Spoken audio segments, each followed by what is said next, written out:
contentement ci seen présence di leen gërëm bu baax ci seen teewaay waaye tamit nuyu mboolem assistance bi kilifa yi nga xamante ni ci biir mbooloo mi ak suñu conseillère boole ko ci nuyoo bi ko defee nag xam ngeen ne duñu génn mu nekkoon ay échéance électorale génn ci mouvement bi njëkk élection yi di ñëw am na taxawaay bu mu amoon bi élection yi ñëwee itam am na taxawaay bu ñu am te boobee bi ñu koy am dañ ko àndoon nag ñi nga xamante ne ñoom ñooy membre mouvement bi donc bu demee ba élection yi jeex ci turu mouvement bi ci turu secrétaire général docteur Mamadou Sow war nañu woote waat toogaat saytuwaat li nga xamante ne moom lañ daan doxal loolee moo waral woote bi mooy premier point bi mooy jéem a évaluer li nga xamante ne moom lañ doon def. leen kenn ku nekk ci tur ak ci sant di leen jaajëfal bu baax a baax seen teew. jërëjëf xam naa ne rek dëgg nañu daal vraiment ñaanal nañ leen yàlla. bu loolu passé nag comme niñ ko ubbee comme niñ ko waxee loo rek la nit moom toujours day am ambition. day am objectif. ñun nag dafa am lu tax ñu jóg ñu ne nañu boole suñuy doole ak suñuy xel pour que ñu mën a def dara yàlla may nañu am nañu ay cadre docteur Sow mooy le coordonnateur mu ngi fii jël vie am yëpp jël temps am yëpp sacrifier ko pour développer réew mi ak suñuy dëkk suñu localité yu mel noonu kon vraiment ñun tey li ñu war rek mooy nekk gannaawam nekk kanamam di ko jàppale duñ ko tayee nag tey yàlla def na alliance boobu ñu def bi ñu duggee si ak politique déjà décroché nañu benn concert mu ngi nii moo yore domanial à la mairie képp koo xam ne mos nga nekk mairie xam nga l'importance bi nekk si domanial foofu du ku nekk la ñu yóbbu foofu foofu nit ku ñu tànn ku ñu xam fu mu sokkee ko la ñuy yóbbu commission domaniale waaye ñu amaat encore loo xam ne lu ëpp solo mooy éducation mooy yar mooy jàng mooy xam-xam commission boobu aussi suñu beneen conseil kooku ñuy wax Gédji Ngom jiite ko nekk enseignant cité catholique loolu vraiment c'est un effort considérable boo xam ne kenn mënu ko nattable parce que yàgg nañu fii waaye loolu mosuñu ko am kon ñoom fu ñu toog tey si compte mouvement bi la ñu toog si turam la ñuy wax si jëfam la ñuy jëf kon loolu dañ koy sant yàlla ñu xam ne loolu c'est un effort deuxièmement ñu jóg allié ak ku ñuy wax docteur Abdourahmane Diouf nga xam ne tey Sénégal bi ma daj soo doon lim borom xam-xam yi ci lay bokk parcours am CV am si politique bi si njàng bi si conférence internationale yi si développement foo mënoo lim ñaari nit tuddoo docteur Abdourahmane Diouf kon yàlla def nañ alliance ak moom bi ñu ñëwee comme ni ko responsable Malick Ka waxee léegi bi mu ñëwee gis na mbooloo bi nee na mbooloo bi gis naa ko naam bëgg naa ko trop nag waaye même sans mbooloo bi rek docteur soxla naa ndax compétence am parcours am si politique ak xam-xamam kon loolu ñun suñu satisfaction la kon kenn duñu fàtte kenn du nattable tey def nañu lu am solo waaye dama ne nañu gën a nag engagé wu nekk derrière docteur Sow moom mu nekk derrière docteur Abdourahmane Diouf ko ñu mën leen jàppale si tâche bi nga xam ne tey confié nañ ko mooy lu gën a sensible lu gën a jafe si réew mi mooy éducation l'enseignement supérieur kon alhamdulillahi rabbil alamin sant nañ ñëpp gërëm nañu ñëpp xam naa ne bëgguñu te kàddu bi lu yàgg waaye vraiment bég naa si seen présence merci beaucoup waaw di ko jaajëfal bu baax un remerciement appuyé à son égard doyen Mamadou Lawel ci ay effort am yi nga xam ne déployé na ko si cause mouvement bi. que Mamadou Sow mii de vraiment xam naa ne war na maa xàmmee. mais man de vraiment dama gis fi mu démarré. foo ko gis daal gis nga ko ak Mamadou Lawel. man loolu lu ma neex la. parce que Malick li mu expliqué nii fu mu ne jaar na fa. ànd naa ku ne collaborer naa ku ne mais nag àddina boo ci nekkee gëm yàlla gëm li ngay def boo ci demee rek yàlla mën na la jàppale foofu nga teg sa tànk de man foofu laa àndal yow man duma politique je pas daawuma sax yooyu duma ko def parce que man si ay Sénat laa nekkoon depuis ay Pikine laa dëkkoon toxutu fii depuis plus de 20 ans maa ngi gérer ci affaire du Sénat yooyu di dem ci lu bari mais ni ma la gisee man danga ma neex rek parce que moom du ma am sama waay la lu ma am moo ma ciy dugal moo tax lu mu ànd rek lu ma woote rek moom bu ma woowee rek ma ñëw kon nag yàlla nañu yàlla jàppale lii ñu def daal nañ ko gëm rek waaw yàlla nañu yàlla jàppale daal man loolu mooy sama vision daal merci beaucoup merci waaye Modou Sow yàlla da ko maya macha allah borom xol bi moo baax moo tax yàlla di ko wan yoon wi parce que tey yombul nga am benn leader boo xamante ne xam na diineem jàng na langue arabe mais ñeneen ñi li ñu jàng tamit am na ko mooy langue française bi muy xam lan mooy politique xam lan mooy élection macha allah loolu dañ ci sant borom bi subhanahu wa taala bu baax a baax. nuyu ñëpp di ziar ñëpp di leen encourager rek góorgóorlu leen lii bu ngeen poussé ci kanam la jëm bu ngeen poussul it ci kanam la jëm gis nga lu yàlla yëkkati day dem waxoon naa fi ñu ne ni mani leen mouvement bii bu ngeen ko jàppee daa ngeen yegg fu ne mais tànn leen ñi ngeen di ànd bu ngeen dee tànn ñi ngeen di ànd rek ngeen yegg fu ngeen di jëm parce que genn dana yéeg narul daanu waaye ki jóge ci kaw bu la jaare waale rek daanay la ñooñu il faut que moytu leen jërëjëf nag bi nga amee gis-gis bu baax nga daanu ci koo xam ne ki moom du daanu day yéeg yal na leen yàlla jàppale ñu ngi encouragé xale yi ñun moom xam naa ne li ñu mën ci politique bareetul parce que mënatuñu dow mënatuñu sañ nay xeer mënatuñu def yenn yi donc dañ leen di encouragé rek di ñëw tamit ngeen nuy gis pour ngeen gën a mën a sawar yàlla nañu yàlla defal jàmm Mamadou fi nga yegg yàlla na la fa yàlla yeggale di am mbég di lool ak kontaan man nag wax naa leen man presque du ma politicien moom du ma politicien li kii moo ma ci dugal Amadou mi yàlla xam na ki moo ma ci dugal parce que doom la jarbaat la lépp la dama toog sama place ba ma layol mi ñëw wax ma ko ma ne ko man di li ma doon jàppale ay jaambur ci àll ma gis sama doom sama jarbaat lu ma ci mun danaa ko ci def waaw parce que jaral na ma bay si sama liggéey ma taal sama oto ba dem Gànjool di ko wutal ay parrainage te yàlla xam na moo ma ko jaral bu doon keneen du ma ko jiw loolu moo tax man sama wax du ci bari man daal li ma la waxoon démb ak burki démb rek man yow yaa ma ci dugal foo dugg rek soo ma wooyee maa nga waaw muy guddi muy bëccëg muy taw muy naaj kon nag nañ ñaan yàlla rek te am naa ci yaakaar trop fu ngeen bëgg àgg daa ngeen fa àgg incha allah kattanu yàlla waaw asalaamaaleykum wa rahmatullah jërëjëf man nag sama wax bari bu ji comme Seydou li mu wax rek moom lay wax Mamadou suma rakk la sama xarit la keroog ba mu ñëwee wax ma Moussa dama ko ni yow foo nekk maa nga fa man wutuma dara na dëkk bi baax ndax lii ñuy def nii dafa mel ne man lañ koy defal su ma ko mënoon ma def ko dama koo mënul la ma mën nag tolloog moom maa ngi koy def fu ngeen wootee ma ñëw taxaw lu ngeen jàpp ma ñëw jàppale leen ci loolu laa amul lu may wax ak yéen jara ngeen jëf yàlla na yàlla jàppale man li may mënte wax mooy nañu jàppoo booloo nekk benn ñu jàppale mouvement yi parce que mouvement bi c'est pas aujourd'hui que mu def preuve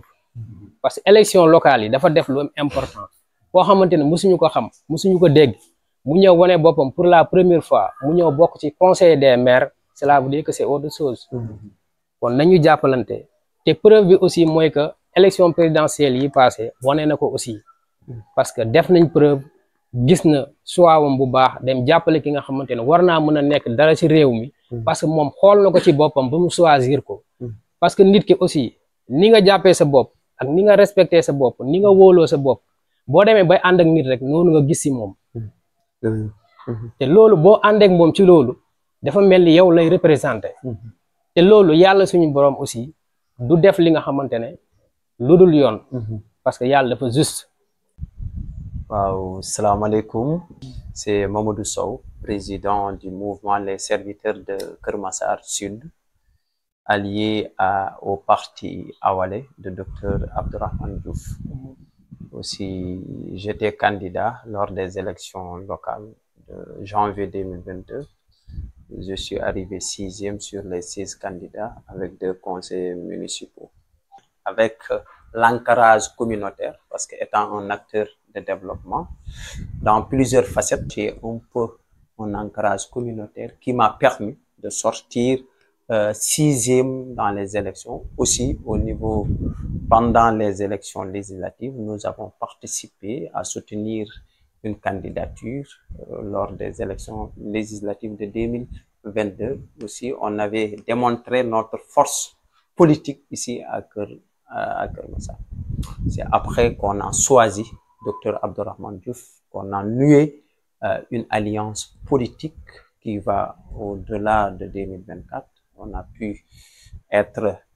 dans son staff immédiat parce qu'il m'avait nommé le chef de bureau de l'expertise électorale de la coalition Abdourahmane 2024. Mais malheureusement, pendant le parrainage, qui est un élément, une étape parmi tant d'autres dans le processus électoral de l'élection présidentielle, on a pu être recalé. Après, au 27 janvier 2027, président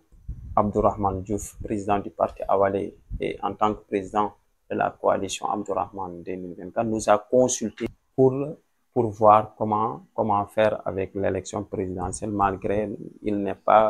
candidat. Dans cette assemblée générale, il avait convié toutes les délégations départementales de son parti et aussi nous, en tant que des alliés, nous y étions. C'est après que l'Assemblée a décidé de soutenir la candidature de Bassirou Diomaye Faye. Et vous l'avez su que nous sommes arrivés vainqueurs au premier tour avec 54%. Et même moi, j'étais ici dans le comité électoral départemental de la coalition Diomaye Président en tant que coordonnateur de la commission électorale et statistique. Et ici à Keur Massar Sud,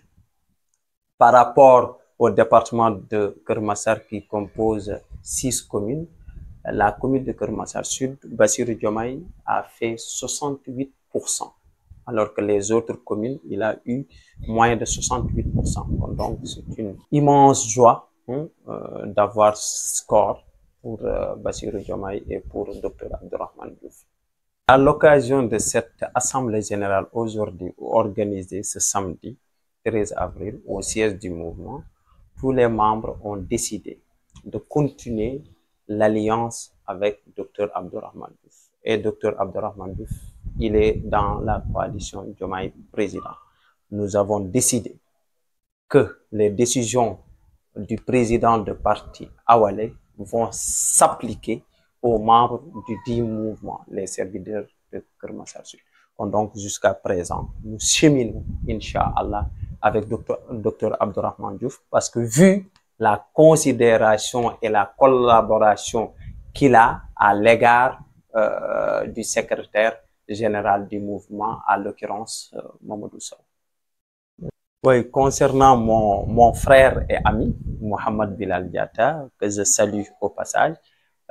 nous avons décidé, parce que par la consigne de notre leader au niveau national, Dr Abdourahmane Diouf, il nous a instruit de travailler comme il l'a fait au niveau du sommet avec le président de la République, Bassirou Diomaye Faye, et son premier ministre, Ousmane Sonko, de travailler quotidiennement avec l'équipe qui est là. Donc, c'est pourquoi, à cette assemblée, nous avons décidé de faire une petite délégation, d'aller voir monsieur le maire de notre chère commune, de lui dire que actuellement nous sommes dans la même coalition. Aussi, la gouvernance de monsieur Ousmane Sonko nous dit de travailler pour les populations. Donc, nous sommes là, pas faire de la politique politicienne, mais on est là pour développer notre commune. Donc, nous serons prêts à collaborer avec Mohamed Bilal Diatta parce que notre leader nous a donné ce consigne à travailler avec comme lui, en tant que le ministre de l'Enseignement supérieur, de la Recherche et de l'Innovation, étant dans le gouvernement de M. Bassirou Diomaye Faye, président de la République. Oui, Aladji Pathé compte d'énormes défis, compte d'énormes problèmes, parce qu'on entend tas de problèmes. Par exemple, l'assainissement. Même mon ami, peut-être mon mentor, Dr Abdourahmane Diouf, je pense qu'il va nous faciliter la tâche d'aller voir le ministre de l'Hydraulique et l'Assainissement. Parce qu'ici à Aladji Pathé, il y a d'énormes problèmes concernant les inondations. Il n'y a pas de canalisation, il n'y a pas de route, de bonne route. Donc, ce sont des défis. La santé. Imaginez-vous des quartiers, un poste de santé qui polarise 19 quartiers, qui n'a pas de maternité, c'est un problème. Étant dans la région de Dakar, étant dans la capitale, ça, c'est inacceptable. Donc, ce gouvernement doit voir son programme pour la commune de Keur Massar Sud globalement, mais particulièrement à Keur Aladji Pathé, parce qu'on souffre dans le domaine de la santé. Il y a un manque plateau médical considérable, noté, constaté par tout le monde, et il y a un manque d'assainissement noté considérablement. Donc c'est ça, ce sont des défis, ce sont des attentes qui sont devant nous et nous serons prêts pour aller chercher des solutions pour notre population de la commune de Keur Massar Sud. Je l'ai côtoyé proximativement parce que j'étais son chef de bureau de l'expertise électorale. Je vois que le docteur sera à la hauteur des attentes et défis du secteur de l'enseignement supérieur, du fait de son parcours, sa vision sur l'enseignement, sa vision, sa posture d'homme d'État imbu de valeurs patriotiques et républicaines. Parce que je discute avec lui par téléphone, physiquement, etc. Et si vous le suivez, il a même rédigé 11 ouvrages. Donc, il s'est préparé pendant des années pour exercer ces genres de fonctions. Donc, il ne sera pas ce qu'on appelle par l'appellation des jeunes collégiens bleus. Il sera à la hauteur de répondre aux défis du secteur de l'enseignement que je connais parce qu'en tant que doctorant à l'université, il y a tas de problèmes au niveau des logements, au coût, etc., au niveau du syndicat de la SAES, qu'il y a des professeurs qui m'ont encadré lors de mon Master 2. Ils m'expliquaient les problèmes qu'ils rencontrent dans le secteur universitaire. Je pense que Dr Abdourahmane sera à la hauteur, Inch'Allah. Merci beaucoup Amadou, je vous remercie. Et puis je remercie tous les membres du mouvement Les Serviteurs qui sont déplacés pour venir assister l'Assemblée générale, qui portait sur 2 points. Premier point, il portait sur l'évaluation. On devait évaluer nos activités politiques pendant et après l'élection présidentielle. Le deuxième point, c'était les perspectives. Et vous avez constaté, il y avait un monde qui s'est rempli dans la salle, malgré les contraintes avec la fête de Korité. Donc, je remercie tout le monde et puis je remercie toute la population de Keur Massar Sud de m'avoir fait un leader politique jusqu'au plan national. Et je remercie mes anciens, le chef du village qui est mon oncle et mes parents, Mamadou Lawel Sow, étant le responsable de la massification, et monsieur Imam Mohamed Ka, étant un intendant et imam ratib dans une mosquée au quartier Médina Keur Massar, et les femmes du mouvement, Madame Ka et Oumou Sidibé, Madame Sow, et nos jeunes frères, Omar, Moussa et le secrétaire administratif, Omar Sow. Donc je vous remercie et je remercie tout le monde. Merci beaucoup.